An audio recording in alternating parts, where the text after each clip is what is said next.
Good morning mga idol. Dito po ako ngayon sa aking munting palayan.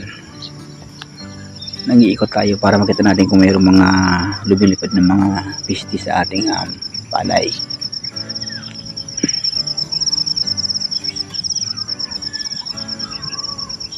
Awa ng Diyos, wala naman. Ang ganda po ng tubo ng dahon niya. Green na green.